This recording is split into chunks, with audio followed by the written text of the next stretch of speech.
Bonsoir à tous, ravi de vous retrouver sur Monaco Info avec à la une ce soir, le retour à une vie presque normale. Il était bon ce petit café ce matin? Bien déjeuner à midi? On se fait un resto ce soir? Oui, plus de 2 mois et demi après le début de la crise sanitaire. Quel plaisir de pouvoir se poser à nouveau toutes ces questions dans notre vie de tous les jours, notre vie d'après. Et comme un symbole, la place du Casino aujourd'hui a dévoilé ses plus beaux atours pour son inauguration. Le président délégué de la Société des Bains de Mer, Jean-Luc Biamonti, reviendra sur cet événement dès le début de votre journal, le jour même où nombre de bars, cafés, hôtels, restaurants et musées retrouvent enfin le goût à la vie, le goût au partage. Ricardo Giraudy, à la tête de 8 établissements à Monaco, nous détaillera la mise en place et le calendrier aussi de ces projets pour les semaines à venir. Et puis, on l'a appris tout à l'heure, le bâtiment qui abrite l'ambassade de Monaco aux États-Unis, à Washington, a été vandalisé. Cela intervient dans cette période de vives tensions et d'émeutes qui secouent les États-Unis, bien sûr, après la mort de George Floyd.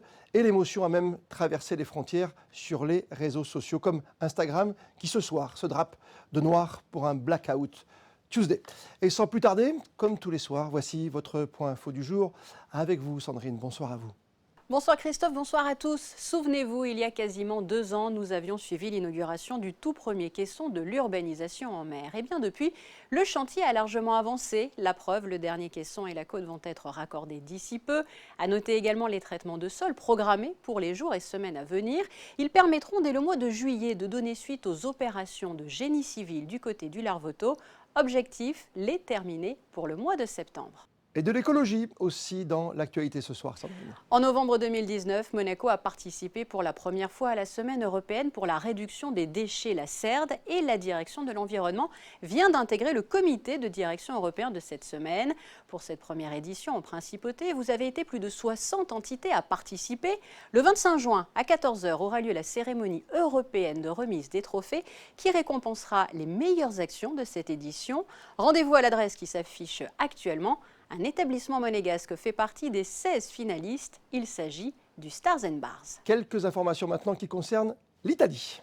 Oui, avec cette information donnée par la commune de Vintimille à travers ses réseaux sociaux. La voici, chers amis français et monégasques aussi, à partir du 3, demain, donc vous viendrez probablement en Italie. Nous vous attendons, mais n'oubliez pas vos masques. Voilà, le message est clair. Autre information transalpine ce soir, mais cette fois-ci sportive, car je sais que vous l'apprécierez, Christophe. Rendez-vous le 20 juin pour la reprise du calcio avec le match Torino-Parme. À tout à l'heure, Sandrine.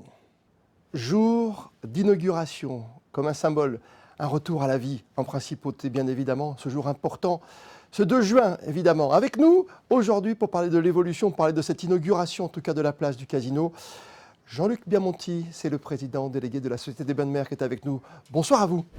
Bonsoir. On imagine votre fierté aujourd'hui d'être devant cette sculpture, devant votre casino préféré. Plus que de la fierté, c'est du soulagement surtout. Puisque après ces longs mois de fermeture, on va commencer à réouvrir progressivement tout au long de la semaine et des semaines qui viennent. Donc c'est un grand soulagement. Toutes les équipes ont travaillé pour que ce jour soit aujourd'hui un vœu réalisé, parce que ça fait tellement longtemps qu'on attend l'inauguration et la découverte de cette place du Casino. Oui, effectivement, on l'avait conçu il y a quelque temps, en même temps que la refonte de l'hôtel de Paris, le One Monte Carlo qui est à côté de nous. Et puis on avait redessiné cette place et on avait hâte de l'ouvrir. Comme vous savez, le changement est assez radical puisqu'il y avait le fameux camembert au milieu qui a été supprimé pour revenir vers un type plus esplanade où tout le monde peut circuler.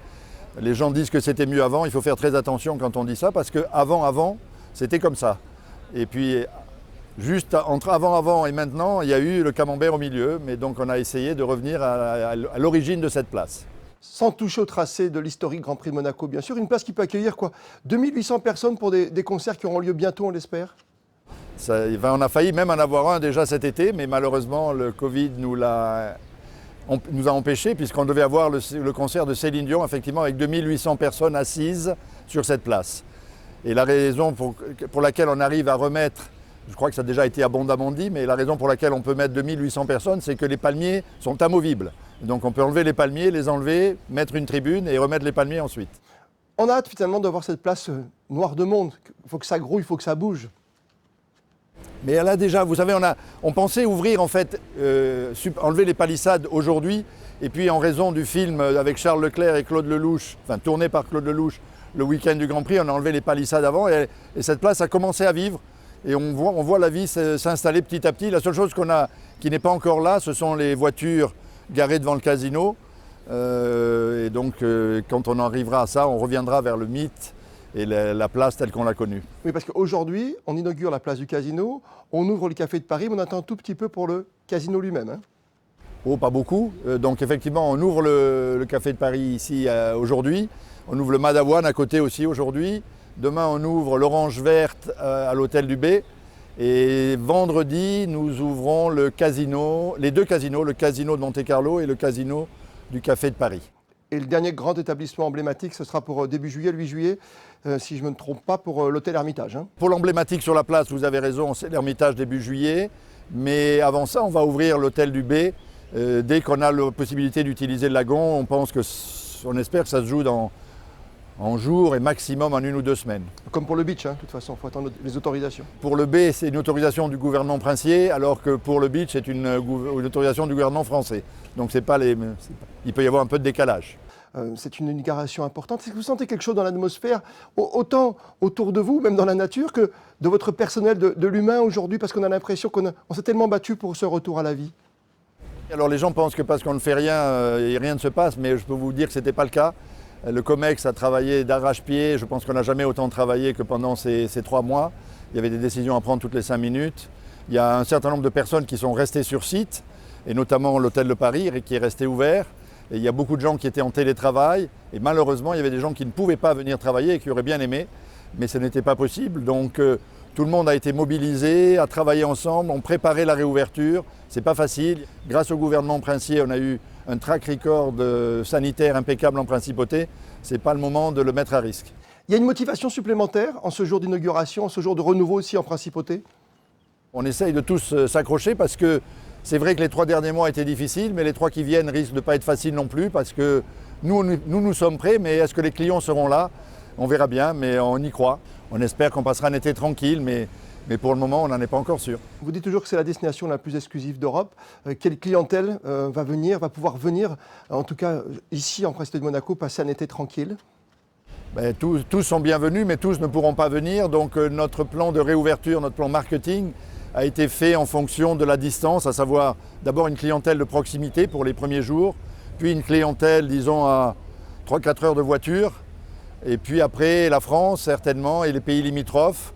Et on espère que petit à petit ça va se réouvrir, y compris pour l'Angleterre, le Moyen-Orient, qui sont des origines de destination très importantes pour nous. Mais ça va dépendre des autorisations gouvernementales européennes. Jean-Luc Biamonti, qu'est-ce qu'on se dit presque en conclusion ce soir? On se dit que c'est un symbole, c'est un renouveau, c'est le présent qui se réveille enfin, ou un retour vers le futur. Comment vous qualifiez cette inauguration aujourd'hui de la place du Casino? Non, je crois qu'on va essayer d'oublier la parenthèse. On va se rappeler le slogan qui nous a tous soudés pendant ces périodes, Strong Together, et on va rester ensemble pour réussir cette réouverture et faire que Monaco redevienne ce qu'il a toujours été. Petite question rapide, peut-être vous allez utiliser un joker, mais quand même, le prochain concert, la prochaine manifestation sur la place du Casino, elle est programmée? Non, il n'y a pas encore d'événement programmé. On essaye de réorganiser le concert Céline Dion, mais ce n'est pas encore acquis malheureusement. Vous essayez à nouveau? Oui, mais ça dépend de la tournée, elle tourne pas, mais si elle tourne, on va essayer de se mettre dans le circuit de la tournée. Ça nous ferait tellement plaisir, vous savez qu'il y a tellement de gens qui sont fans de Céline Dion, de venir sur cette place comme ça, assis un soir d'été, ou un peu plus tard même sur la place du Casino. Vous nous avez fait rêver, on a quelques petits frissons. Dernière petite question très intime, Jean-Luc Biamonti. Vous allez dîner où ce soir? Devinez. À côté. Juste à côté? D'accord. Oui, au Café de Paris. Voilà. Merci. Et je le disais, de retour vers le présent finalement. Ça y est, on peut dîner, on peut aller boire un verre en Principauté de Monaco depuis ce matin. Merci d'avoir été notre invité, Jean-Luc Biamonti. Vous êtes tous bienvenus, merci. Retrouver l'ambiance de l'emblématique Café de Paris, flâner, s'attarder sur cette toute nouvelle place et mesurer le changement engendré. Alexandre Rapani a rencontré pour Monaco Info le directeur du Café de Paris, Stefano Brancato, et le directeur immobilier de Monte-Carlo SBM, Daniel Lambrecht. Tous deux comblés en ce jour particulier. Il y a eu plusieurs propositions, il y a eu bien sûr de la verdure, des jets, des fontaines, enfin il y a eu tout un tas de projets. Et pour finir, c'est plutôt dans une direction de dire on a une place Or, depuis les Grecs, la place publique, c'est pour y mettre du public. Cette nouvelle place, effectivement, on s'est agrandi de 2 mètres sur une quarantaine de mètres, donc ce qui nous permet d'avoir plus de tables, bien évidemment. Mais tel que vous savez, aujourd'hui, avec les distances et tout, et heureusement qu'on a cette place, parce que de 300 personnes, on arrive à mettre à peine 140, même pas. Voilà, donc on a respecté effectivement 1,50 m, qu'il soit 50 cm entre chaque client.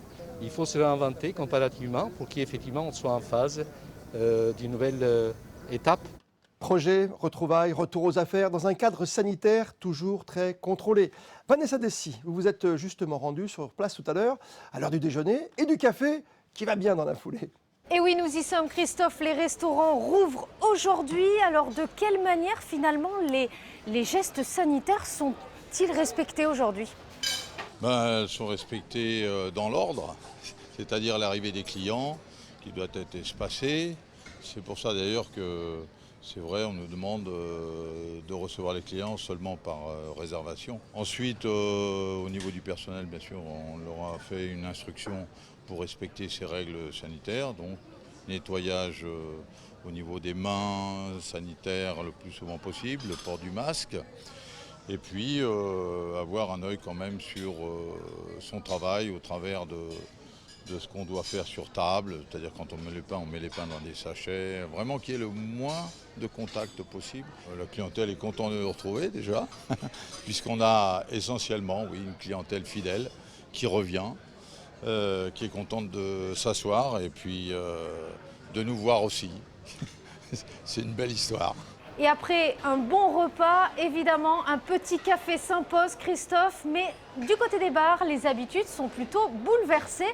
Qu'est-ce qui change finalement aujourd'hui? Bon, à niveau de l'intérieur, ça ne change pas grand-chose, parce que même avant, on n'avait pas un gros service au comptoir. Donc les gens, même aujourd'hui, j'ai vu qu'ils préfèrent rester à l'extérieur. Ils sont plus à l'aise, même entre eux. Mais il y a moins du monde. Ça, c'est un effet, c'est évident. Vous avez espoir quand même que la reprise se fasse progressive finalement? Oui, que petit à petit, sûrement, ça va reprendre. Après, ça dépend dans les touristes s'il y en aura et dans les gens qui travaillent, s'ils se déplacent ou s'ils seront encore en télétravail ou pas. Ouais. Ça, c'est à voir. Vous l'aurez compris, Christophe, il va falloir attendre encore un peu pour votre petit café au comptoir. Oui, c'est clair, mais déjà, Vanessa, pouvoir prendre son petit café en terrasse, c'est juste un bonheur retrouvé. En ce jour de renouveau et de réouverture, bien sûr. Avec nous, le créateur du groupe Giraudy, Ricardo Giraudy est avec nous. Bonsoir à vous. Bonsoir. C'est bon ce petit bruit, cette mécanique qui se remet en route. Ah, ça fait tellement du bien, ça nous manquait tellement. Ça fait 2 mois et demi que tout est arrêté, tout est à l'arrêt. Et je découvre ce soir avec vous le deuxième service après celui de ce midi. Et ça fait du bien, ça fait du bien. Tout s'est bien passé, le monde était au rendez-vous? Écoutez, oui, on pensait quand même que les gens allaient revenir assez rapidement. On a vu déjà des exemples dans d'autres pays. On sait qu'il y avait un réel manque, surtout dans les restaurants de quartier. Surtout de reprendre les habitudes. Et donc, aujourd'hui, je me trouve à la Cantinetta. Et c'est vrai que ça a animé un petit peu le quartier du Larveto et on s'est rendu compte que les gens étaient au rendez-vous. Ouais, 8 établissements qui vous appartiennent en Principauté de Monaco, faut-il le rappeler. Ça va ouvrir progressivement. Là, pour l'instant, ce sont 2 établissements ouverts seulement. On est obligé de le faire un peu progressivement, tout simplement parce qu'on n'a pas les hommes pour pouvoir tout ouvrir d'un coup. On a dû arrêter d'un coup, évidemment. La réouverture doit se faire calmement. Ceci étant dit, on va tous les rouvrir d'ici 10 jours, un par jour plus ou moins. On ne va pas rappeler tous les gestes barrières, les mesures sanitaires, mais on les connaît un petit peu. Le plus compliqué, c'était quoi pour vous? C'est de mettre de la distance entre les tables, c'est de faire attention au menu, c'est de prendre des réservations et de refuser des gens qui viendraient comme cela à l'improviste? C'est difficile, mais ce n'est pas non plus tellement contraignant. Donc oui, il y a un masque que les employés doivent mettre. Oui, il y a un petit masque que les clients doivent mettre s'ils se lèvent de la table. On doit nettoyer les menus à chaque passage. On doit donner des gels hydroalcooliques. Il y a beaucoup plus de difficultés dans la cuisine parce que là c'était vraiment des temps de formation pour les chefs. Ça, c'est un peu différent parce qu'il y avait des codes un peu plus stricts. Mais tout étant dit, la distanciation des tables aussi, on en a parlé beaucoup. sauf que on nous impose 1,50 m entre chaque table, donc c'est vivable aussi. Les restaurants sont rarement au mois de juin pleins à 100%. Il y avait de la crainte aujourd'hui ou de l'enthousiasme, voire de l'excitation à vous retrouver, à retrouver ces lieux préférés, en tout cas pour nous les clients? Il y avait une crainte personnelle, c'est-à-dire que moi je peux penser seulement ce que moi je vois. Il est vrai que pendant le confinement, je me suis toujours dit, bon, on est entre parenthèses, on s'endort, on mange, on fait autre chose. Moi j'ai vécu ça très bien, j'ai créé beaucoup, j'étais très proche de mes équipes, et puis à le moment où ça repart. Et quand ça repart, on sait que ça ne va pas repartir de la même manière. Donc on a des craintes. Moi j'ai très peur du déconfinement. Est-ce que ça va pouvoir tenir? Est-ce que les modèles économiques vont pouvoir tenir? Est-ce que les clients vont revenir? Voilà. Donc, c'est des craintes qui, au bout de 3-4 jours, je pense qu'elles seront tranquillisées, j'espère. Mais c'est vrai que je n'ai pas très bien dormi hier soir. On disait 8 établissements à Monaco, mais vous êtes partout dans le monde. Est-ce que ça ouvre également? Est-ce que ça rouvre tranquillement un peu partout pour vous aussi?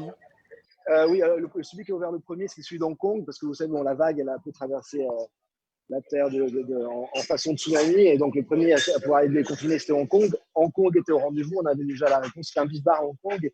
On fait moins de 30% de couverts, évidemment, mais les clients sont là, le ticket moyen est là, l'envie de revenir est là. Ça n'a pas dû être simple quand c'est arrivé, depuis 2 mois et demi que vous avez dû faire vos calculs, ne serait-ce que par exemple pour payer votre loyer dans tous les établissements que vous avez en principauté de Monaco. Est-ce que vous a aidé? Est-ce que l'État vous a aidé?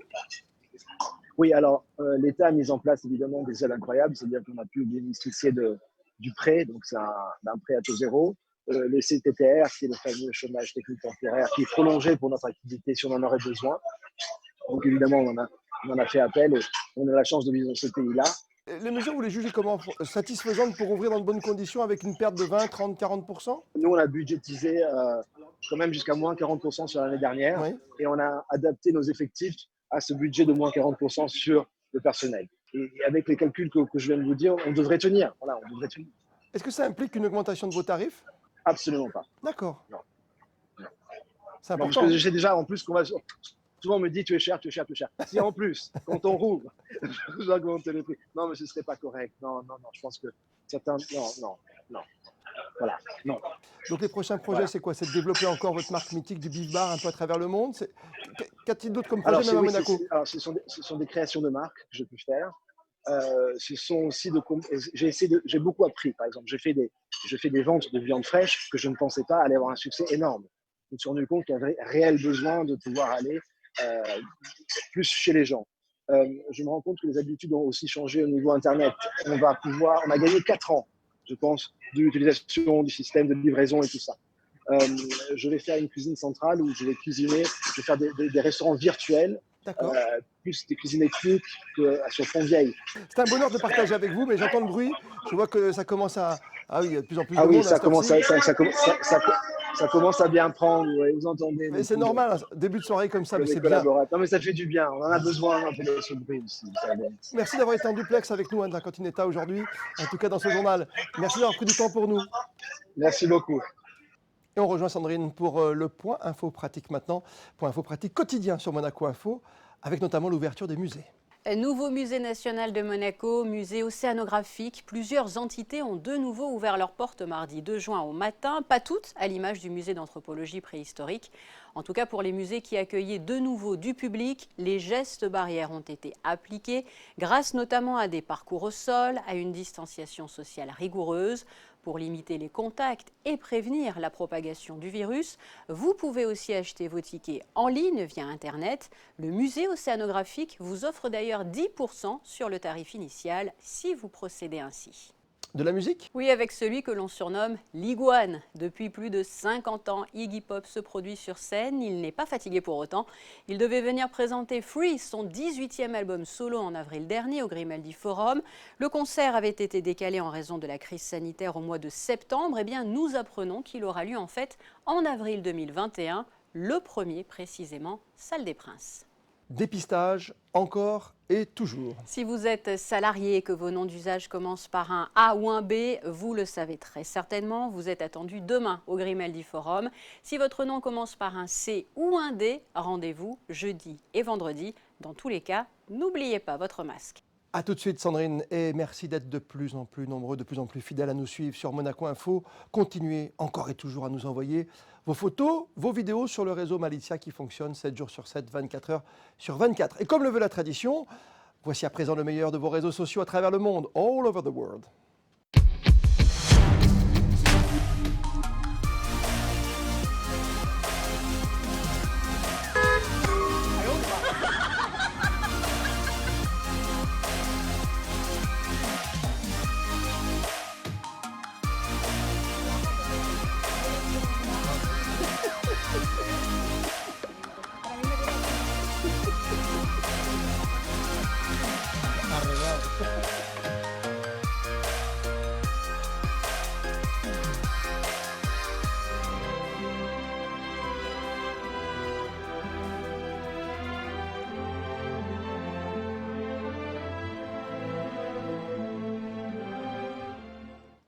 Que du bonheur. Que nous réserve la météo de ces prochaines heures, Sandrine?